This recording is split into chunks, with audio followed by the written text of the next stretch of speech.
জানুয়ারি মাসের মাঝামাঝি সময় থেকে ফেব্রুয়ারি মাসের মধ্যে লেবু গাছে গাছ ভরা ফুল পাওয়া যায়। তো এই জানুয়ারি মাসের এই সময় বেশিরভাগ লেবু গাছেই কিন্তু ছোট ছোট ফুলের দেখা মেলে। যদি আপনাদের লেবু গাছে ফুল না আসছে, তাহলে এমন কিছু গুরুত্বপূর্ণ টিপস আছে যেগুলো আপনাদের ফলো করতে হবে। তার সাথে সাথে এমন কিছু খাবার যেগুলো এই সময় গাছের মাটিতে দিতে হবে।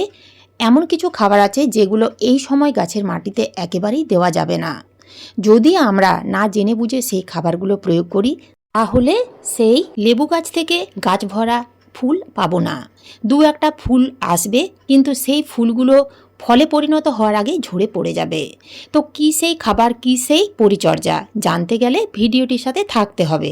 ভিডিওটা যদি স্কিপ করে দেখেন তাহলে অনেক কিছুই অজানা থেকে যাবে। তাই ভিডিওটা স্কিপ না করে পুরোটা দেখুন। ভালো লাগলে লাইক, শেয়ার, সাবস্ক্রাইব করে পাশে থাকার অনুরোধ রইল। নমস্কার বন্ধুরা, আমি সোনালি আর আপনারা দেখছেন সোনালিস গার্ডেন। লেবু গাছ থেকে গাছ ভরা ফুল পেতে গেলে আমাদের বেশ কিছু গুরুত্বপূর্ণ টিপস ফলো করতে হবে। তো সেই টিপসগুলোর মধ্যে প্রথম যে টিপস তা হচ্ছে লেবু গাছগুলোকে ফুল সানলাইটে রাখতে হবে। লেবু গাছ ফুল সানলাইট ভালোবাসে। আমরা যদি লেবু গাছগুলোকে ঠিকমতো রৌদ্রে না রাখতে পারি, তাহলে সেই গাছ থেকে ভালো রকমের ফুল পাওয়া যাবে না। গাছে যত বেশি ফুল পাওয়া যাবে, লেবুর ফলন তত বৃদ্ধি পাবে। তাই কম করে হলেও 5 থেকে 6 ঘন্টা যেখানে রোদ থাকে সেই রকম জায়গায় লেবু গাছগুলোকে এনে রাখুন। 2 নাম্বার টিপস, এই সময় লেবু গাছের জলের দিকটা খেয়াল রাখতে হবে। লেবু গাছে জানুয়ারি মাসে প্রচুর পরিমাণের ফুল পেতে গেলে ঠিকমতো জল দেওয়াটা বিশেষ গুরুত্বপূর্ণ ভূমিকা পালন করে। এই সময় গাছের মাটিতে সব সময় জল দেওয়া যাবে না। জলের দিকটা অবশ্যই খেয়াল রেখেই দিতে হবে।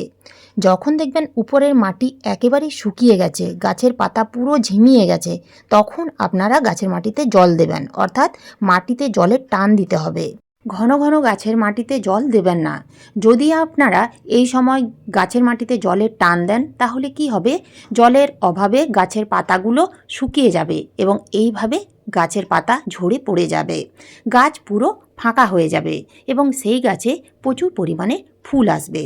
3 নাম্বার টিপস হচ্ছে গাছের মধ্যে এই সময় কোনো রকম হার্ড প্রুনিং করবেন না। সেই সকল ডালগুলোই আপনারা কাটবেন যে সকল ডালগুলো শুকিয়ে গেছে। শুকনো ডাল, মরা ডাল, যে ডালগুলো গাছের মধ্যে আছে সেইগুলোই আপনারা কেটে ফেলে দিন। এছাড়াও গাছের মাটিতে যদি আগাছা জন্মায়, তাহলে সেই আগাছাগুলো তুলে ফেলে দিতে হবে। গাছের শুকনো পাতা টবের মধ্যে যদি দীর্ঘদিন পড়ে থাকে, তাহলে কিন্তু সেই গাছে ফাঙ্গাস লেগে যাওয়ার চান্স অনেক বেড়ে যাবে। তাই শুকনো পাতা বা আগাছা তুলে ফেলে মাটি পরিষ্কার রাখতে হবে। 4 নাম্বার টিপস, এই সময় আপনারা লেবু গাছগুলোকে একটু ভালো করে লক্ষ্য করে দেখুন পোকামাকড় কিংবা ফাঙ্গাস লেগেছে কিনা। কেননা এই সময় প্রচণ্ড শীতের কারণে কুয়াশার জন্য বেশিরভাগ লেবু গাছেই ফাঙ্গাস এবং পোকামাকড় লাগতে থাকবে। তাই এই সময় গাছে ছত্রাকনাশক স্প্রে করতে হবে। আপনারা সাপ বা ব্যাবিস্টিন গাছে স্প্রে করতে পারেন। 1 লিটার জলে 2 গ্রামের মতো দিয়ে ভালো করে ঝাঁকিয়ে পুরো গাছে স্প্রে করে দেবেন। আপনাদের হাতের কাছে যে ছত্রাকনাশক থাকবে সেই ছত্রাকনাশক গাছে স্প্রে করতে পারেন। যদি গাছের মধ্যে ফাঙ্গাস লাগে, তাহলে সেই ফাঙ্গাস দূর হয়ে যাবে। লেবু গাছে ফাঙ্গিসাইড স্প্রে করার নিয়ম আছে। যখন তখন লেবু গাছে ফাঙ্গিসাইড স্প্রে করা যাবে না।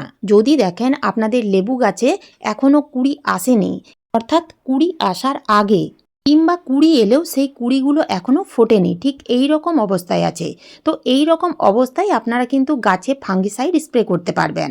আর যদি দেখেন গাছের ফুলগুলো ঠিক এইভাবে ফুটে গেছে, তাহলে কিন্তু এই ফোটা অবস্থায় ফাঙ্গিসাইড বা পেস্টিসাইড স্প্রে করা যাবে না। যদি আপনারা ভুল করে সেই সময়, অর্থাৎ ফুল ফোটা অবস্থায় গাছে স্প্রে করে দিয়েছেন, তাহলে কিন্তু সেই ফুলগুলো ঝরে যাবে। তাই ভালো করে গাছে লক্ষ্য করে দেখুন।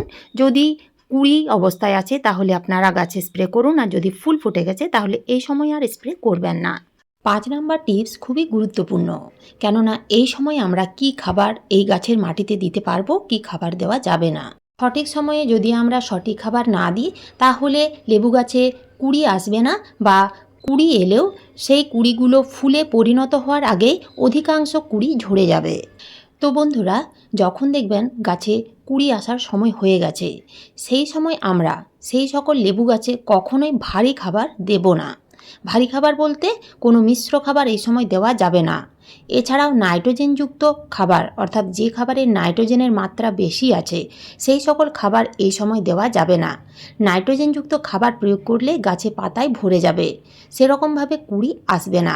তাই আমাদের এই সময় অর্থাৎ ফুল আসার আগে যে খাবার দিতে হবে তা হলো খুবই হালকা খাবার। গাছের মাটিতে খাবার প্রয়োগ করার আগের দিন মাটিতে জল দেবেন না, মাটি এইরকম হালকা শুকনো রাখবেন এবং একটা নিড়ানি দিয়ে মাটির উপরিভাগ আলগাভাবে খুশে নিতে হবে, তারপরেই আমরা খাবার প্রয়োগ করব। তো এই গাছের মাটিতে আমি যে খাবার প্রয়োগ করব তা হলো এই খাবার। এই জৈব খাবার আমি 3টি উপাদান দিয়ে তৈরি করেছি। তো সেই 3টি উপাদানের মধ্যে এক হচ্ছে পেঁয়াজের খোসা। পেঁয়াজের খোসা রোদ্রে ভালো করে শুকিয়ে নিয়ে গুঁড়ো করে নিতে হবে। পেঁয়াজের খোসার মধ্যে থাকে পটাশিয়াম, ম্যাগনেসিয়াম, ক্যালসিয়াম, সালফার। তার সাথে নিয়েছি ডিমের খোসা। ডিমের খোসায় প্রচুর পরিমাণের প্রোটিন এবং ক্যালসিয়াম পাওয়া যায়। এছাড়াও থাকে magnesium, sulphur, boron, copper, iron, silicon ছাড়াও বিভিন্ন পুষ্টিগুণ। পেঁয়াজের খোসা রোদ্রে ভালো করে শুকিয়ে গুঁড়ো করে নিতে হবে। এছাড়াও ডিমের খোলা বারবার ধুয়ে নিয়ে রোদ্রে শুকিয়ে মিক্সিতে গুঁড়ো করে 1 মুঠো করে 2 মুঠো অর্থাৎ 1 মুঠো পেঁয়াজের খোসা 1 মুঠো ডিমের খোলা। তার সাথে নিতে হবে 1 চামচ কাঠের ছাই। কাঠের ছাইয়ের মধ্যে থাকে প্রচুর পরিমাণের পটাশিয়াম, এছাড়াও ছত্রাকনাশক হিসেবে খুব ভালো কাজ করবে। এই 3টি উপাদান খুব ভালো করে মিশিয়ে আপনারা গাছের মাটির চারিপাশে ছড়িয়ে দিন। 10 থেকে 12 ইঞ্চি টবের মাটিতে খাবার দেওয়ার পরিমাণটা বললাম। এই খাবার আপনারা প্রত্যেক মাসে একবার করে দিয়ে যেতে পারবেন। অনেকেই ডিমের খোলা গাছের মাটিতে ব্যবহার করতে চান না, সেক্ষেত্রে আপনারা ক্যালসিয়ামের উৎস হিসেবে চুন ব্যবহার করতে পারেন। 10 থেকে 12 ইঞ্চি টবের জন্য আপনারা 1 চামচ চুন দেবেন, তবে অতিরিক্ত চুন একেবারেই ব্যবহার করবেন না, এতে গাছের মাটি ক্ষারীয় হয়ে যাবে। কম দিন ক্ষতি নেই, কিন্তু অতিরিক্ত দেবেন না। টবের সাইজ যদি 10 থেকে 12 ইঞ্চির নিচে হয় অর্থাৎ ছোট টবে হয় তাহলে পরিমাণ কমিয়ে দেবেন অর্থাৎ হাফ চামচ দেবেন। এই সময় আপনারা লেবু গাছের মাটিতে গোবর সার, ভার্মি কম্পোস্ট, শিংকুচি, হাড় গুঁড়ো, সর্ষের গুঁড়ো খোল এই জাতীয় খাবারগুলো দেবেন না, কেননা এই জাতীয় খাবারগুলোতে প্রচুর পরিমাণে নাইট্রোজেন থাকে। এই সময় নাইট্রোজেন খাবার একেবারেই বন্ধ রাখতে হবে। ব্যালেন্স এনপিকেও দেওয়া যাবে না, কারণ সেই ব্যালেন্স এনপিকের মধ্যেও কিছুটা পরিমাণ নাইট্রোজেন থাকে। এই সময় নাইট্রোজেনযুক্ত খাবার একেবারেই এড়িয়ে চলুন। হ্যাঁ, আর একটা কথা বলতে ভুলে গেছি, অনেকেই আপনারা এই সময় কিন্তু মিরাকুলান ব্যবহার করেন। মিরাকুলান এই সময় গাছে স্প্রে করবেন না। মিরাকুলান হচ্ছে গাছের পিজিআর অর্থাৎ প্ল্যান্ট গ্রোথ রেগুলেটর। এই পিজিআর গাছের গ্রোথ বৃদ্ধিতে সাহায্য করে। এই সময় আমরা কিন্তু গাছের বৃদ্ধি চাই না, এই সময় আমাদের আনতে হবে গাছে প্রচুর পরিমাণের ফুল, কেননা এই সময়টাই হলো লেবু গাছের ফুল আনার সময়। সবশেষে যে টিপসের কথা বলবো তা হলো কীটনাশক। লেবু গাছে বিভিন্ন ধরনের পোকামাকড়ের আক্রমণ বেড়েই থাকে। তো সমস্ত রকমের পোকামাকড় দূর করার জন্য আপনারা এই প্রফিক সুপার এই কীটনাশক স্প্রে করতে পারেন। 1 লিটার জলে 1 ml দিয়ে ভালো করে ঝাঁকিয়ে গাছে স্প্রে করতে হবে, গাছের সমস্ত রকমের পোকা দূর হয়ে যাবে। তবে এই কীটনাশক আপনারা তখনই গাছে স্প্রে করতে পারবেন যখন গাছে ফুল আসেনি, অর্থাৎ ফুল আসার আগে, বা যদিও ফুল চলে এসেছে তাহলে সেই ফুলগুলো ফোটার আগের অবস্থায় আপনারা স্প্রে করবেন। অর্থাৎ একেবারে ছোট্ট ছোট্ট কুঁড়ি অবস্থায় স্প্রে করা যাবে। যখন দেখবেন গাছের ফুলগুলো ফুটে গেছে সেই সময় কিন্তু কীটনাশক গাছে স্প্রে করা যাবে না। শুধু কীটনাশক কেন, কোনো রকম ফাঙ্গিসাইড, পেস্টিসাইড কোনোটাই গাছে স্প্রে করা যাবে না। অনেকেই জৈব কীটনাশক হিসেবে সুপার সোনাটা ব্যবহার করেন।